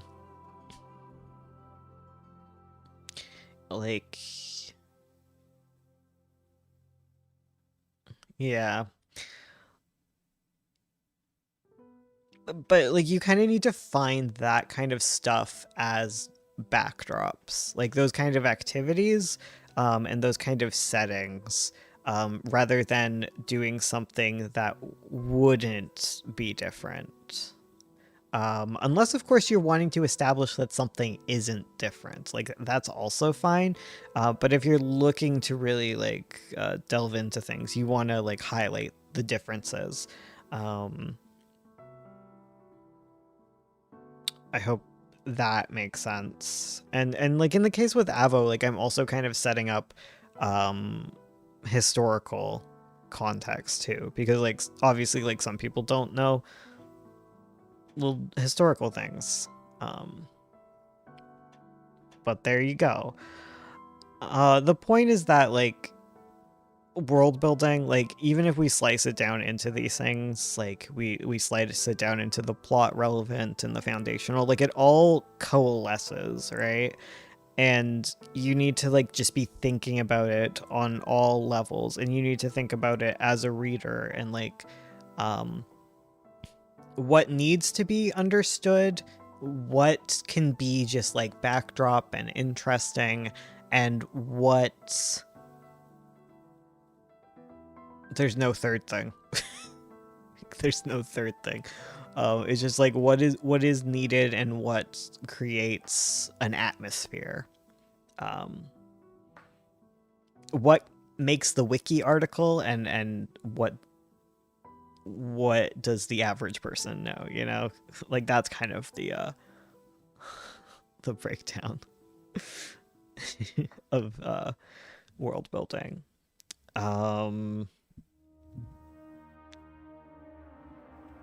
Yeah, this has been a weird one. Yeah, I'm sure I'll talk about world building another time. It is a huge topic, and I can delve into any of these things. But I think that's all I need to say at the minute. Um, I'm currently live streaming, and my throat is squeaking. I need to do another video, so I'm gonna go do that.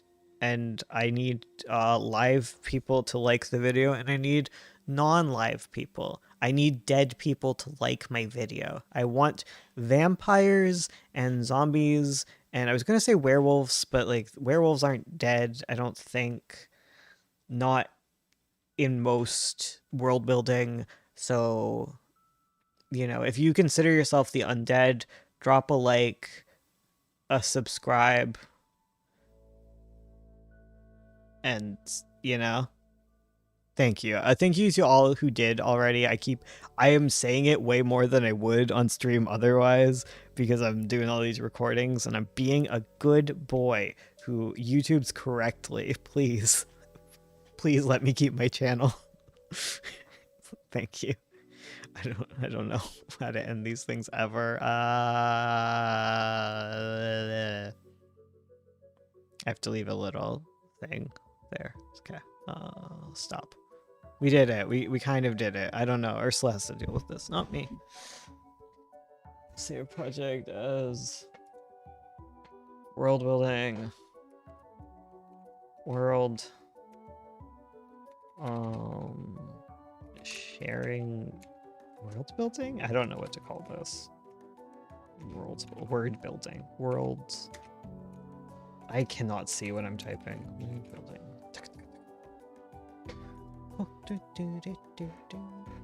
Oh man, Blue Archer like pops off.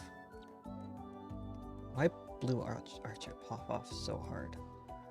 Okay, final one, guys. Can we do it? Can I make through it? Started early. Oh no, there's so few notes. This is gonna be a ramble, guys. As if the other ones haven't been. Okay, I'm gonna drink some water.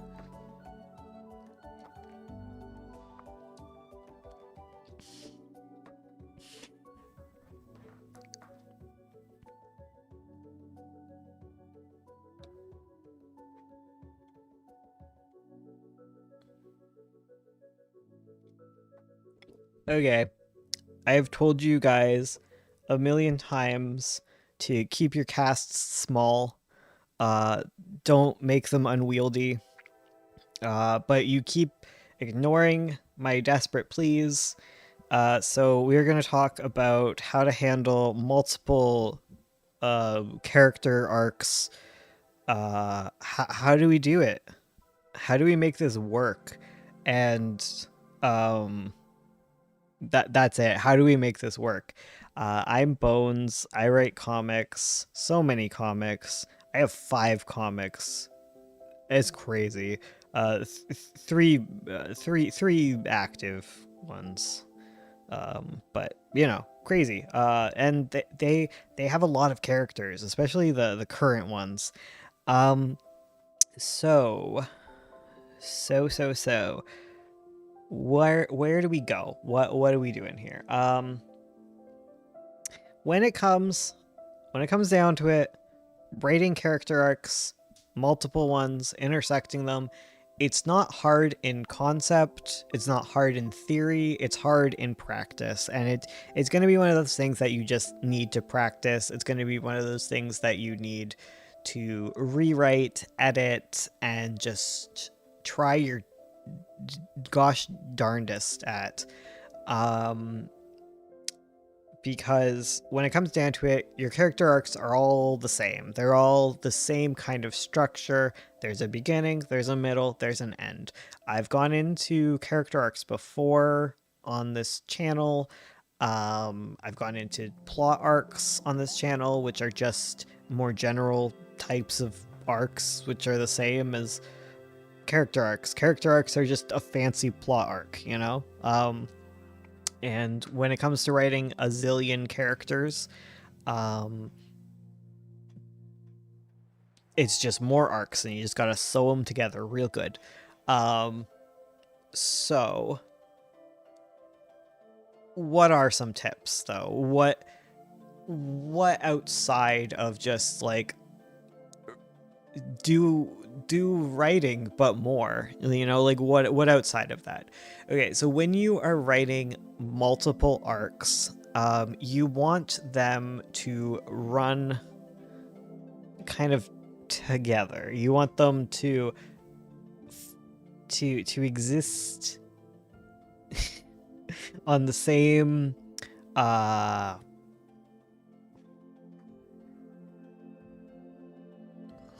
what is that? You want them to be moving along at the same rate. Sometimes they're not going to, like a small sub arc of a character who croaks, you know, like they're not going to be throughout it the whole time.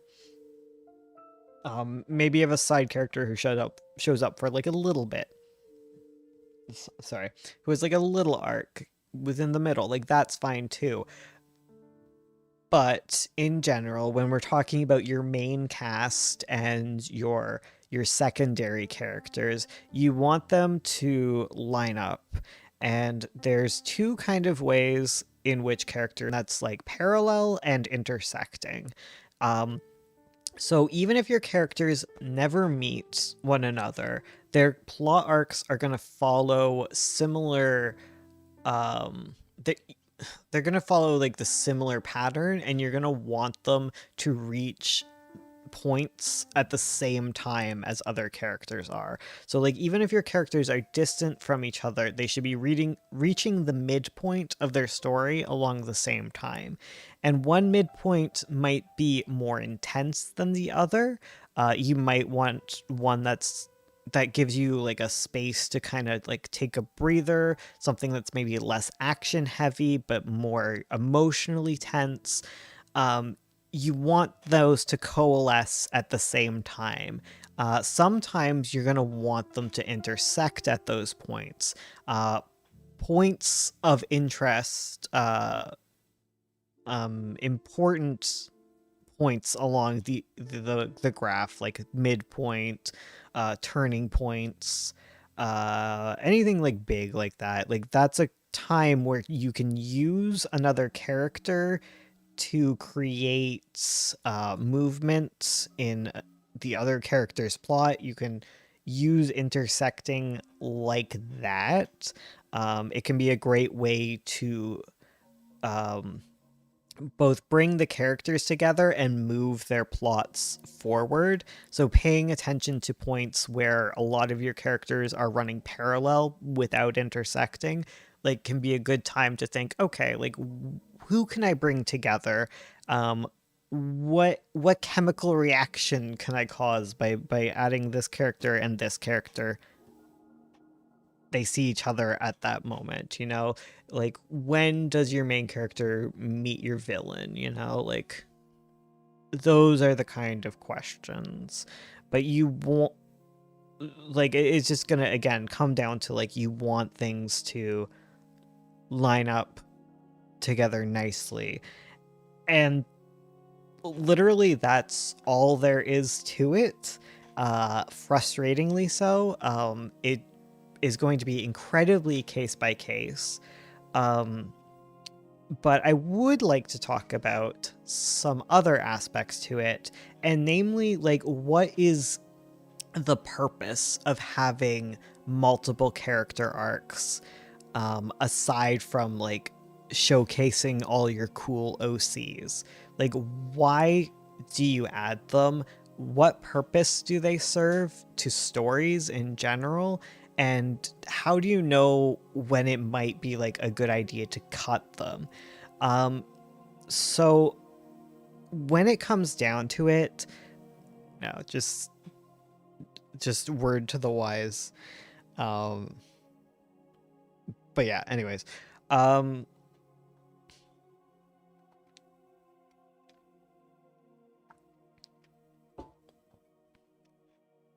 what was I saying? When it comes down to it, your characters and their arcs, they are all part of a thesis, basically. Character arcs, characters within your story, all serve the function of exploring theme, basically.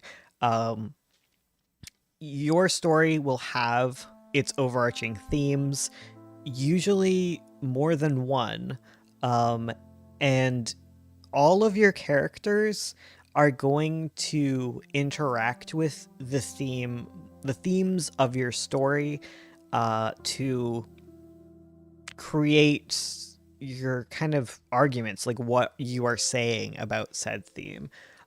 Theme tends to very naturally develop, but it's something to keep in mind, when you're looking into your stories.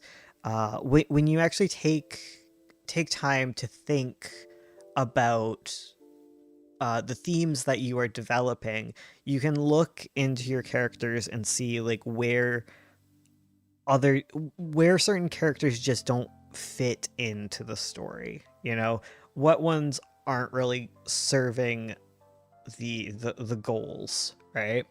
That's usually where I can kind of draw lines, um, and really change things. So I have a comic called The Scourge of Nine Point, and we have three main characters for it that run parallel to each other. Well, three introduced. We have Marble, Lace, and we have Mitzi. And a very obvious theme is about coming of age and growing up. Because I've always wanted it to be like a story where, like, we actually watch the characters, go from children to, like, young adulthood or whatever. Like, I love Gurren Lagann, and that's the vibe. And we have, like, it's kind of like about, like, how they all grow up and find their places within, like, their society, right? And there's, like, themes of, like, I don't know. It's it's about, like, identity, I think, is, like, a big thing I'm interested in, because we have Mitzi, who always has wanted to be a knight, since the day she was born. She's like, I want to be a knight. And then we have Marble, who believes that he is a raccoon, but he is actually a cat. He is a calico, and they're like persecuted. So that is an identity that he has to grapple with. We have Lace, who, uh, like she has her own things that definitely line up with that, but I can't really spoil them so far. But those two in general, like they show off kind of like the same theme. They're like Mitzi is going to have to reckon with the fact that being like a knight isn't really that cool. Or maybe she'll think it's really cool. I don't know. She has to grapple with that because, the cats hate all calicos and have them killed. And, like calicos are cool, maybe. I don't know. The point is that they're on very similar stories, similar themes, and there's a lot of that throughout it. The Books of Avo, my other comic, has a lot is about free will, self-determination, I guess would be a theme, where like Juliet has a very controlling mother, and sorry, that's an old joke. I don't keep that in. She has a very controlling mother, and then we have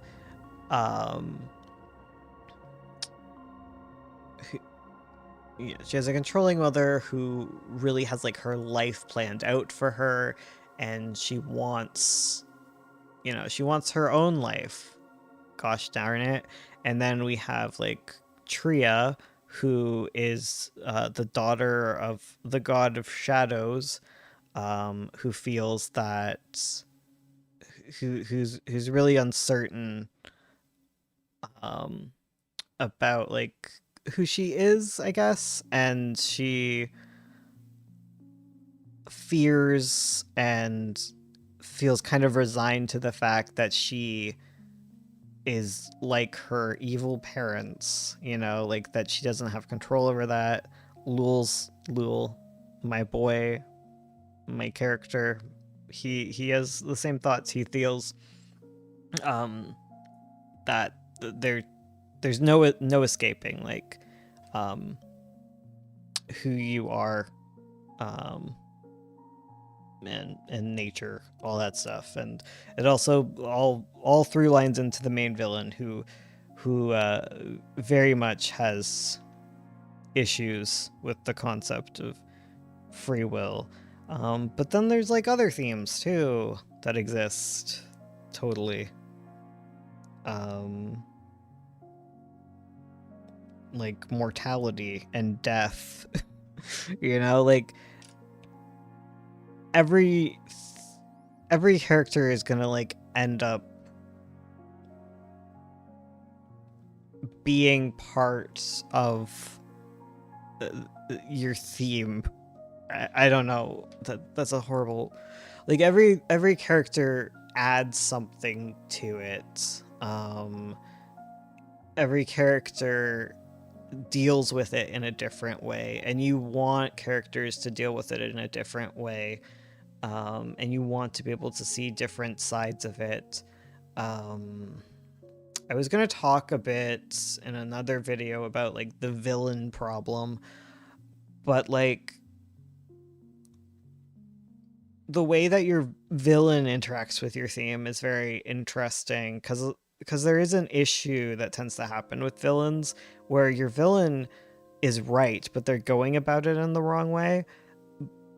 But then you never explore the flip side of that.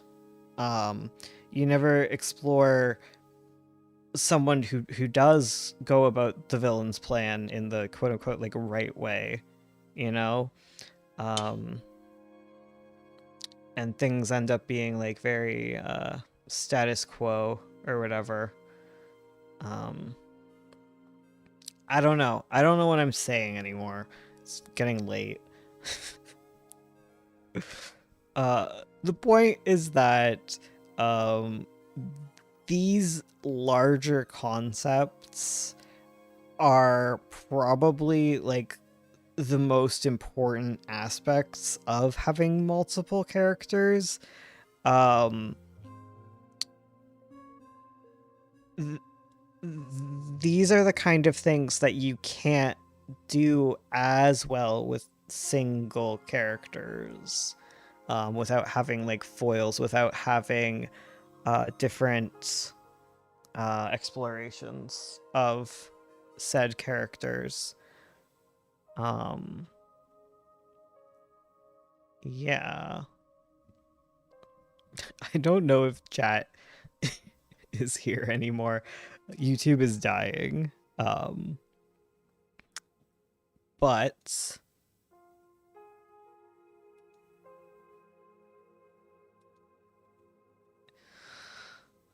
yeah, I don't know.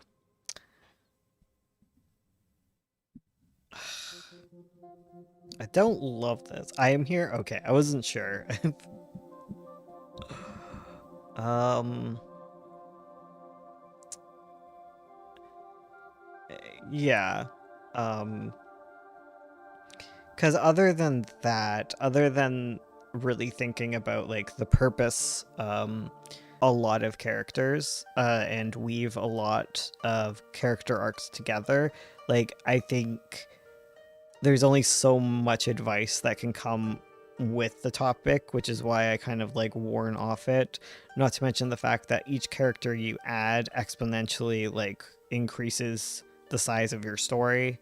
Um, which may be something you want to do, but like still, like be careful about that and see if you can say what you want to say in a more concise way. Um, and just, you know, when you don't think about your themes, when you don't think about that sort of thing, when you don't think about your themes and you don't think out them thoroughly, they still exist. They're going to be something that everyone sort of absently will add to their stories. Um, we're here enlisting. You were very behind compared. I don't know. Something wild happened on YouTube tonight. Um,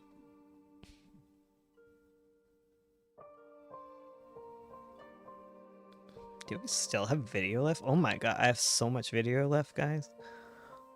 I drew forever.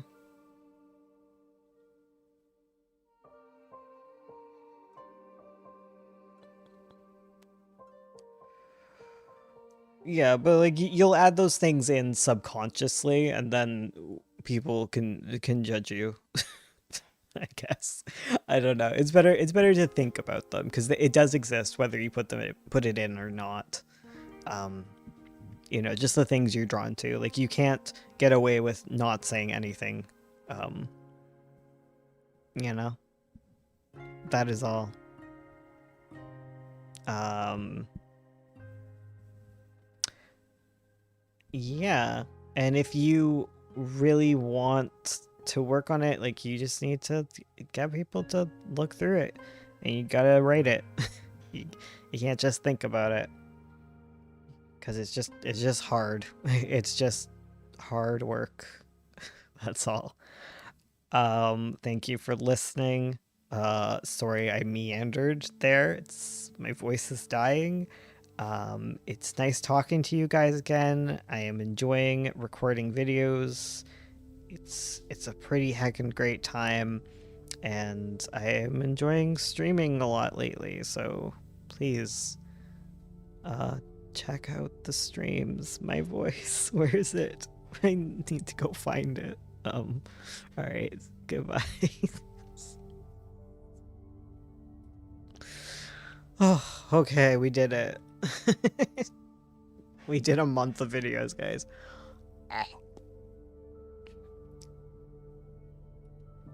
Fairly well. You leaving? Oh my goodness. I'll leave in a little bit.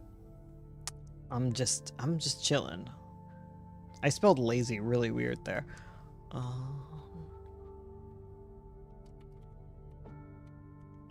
The thing is, if these videos are bad, it doesn't matter because they get buried anyways. Multiple character arcs. I just make the same videos over and over. We're all good. My bad. Was the goodbye for your video? Yeah, sorry. It was just for the video. I am close to leaving. But I wanted to say hello to chat one last time. Oh. Oh, I did make it to 12 though. Oh, that's crazy. I'm making a fan comic where the casts are turned into sumos. Very cool. I'm not leaving till the very end. That's fair.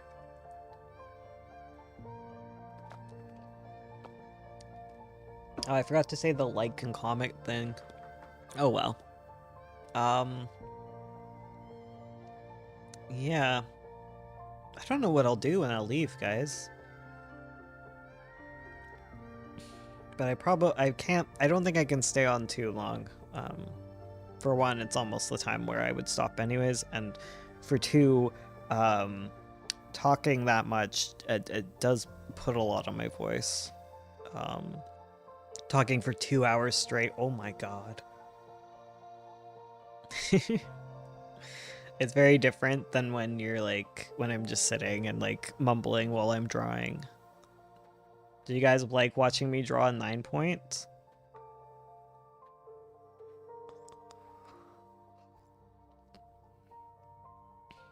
Like seeing me do the painting? I'm learning. My gosh darndest. Oh. Okay. Oh, my goodness.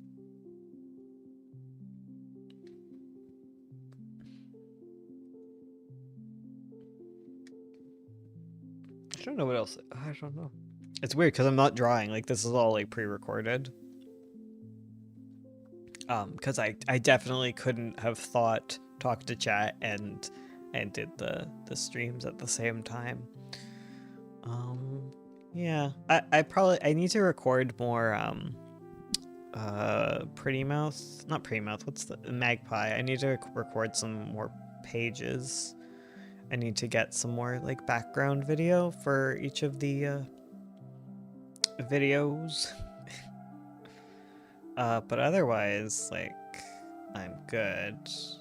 I want to finish like 5 pages, maybe? I don't know.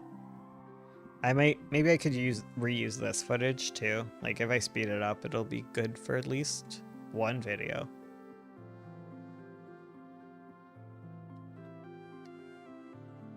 Also, some of you are so far behind. It's wild. I don't know what happened with YouTube.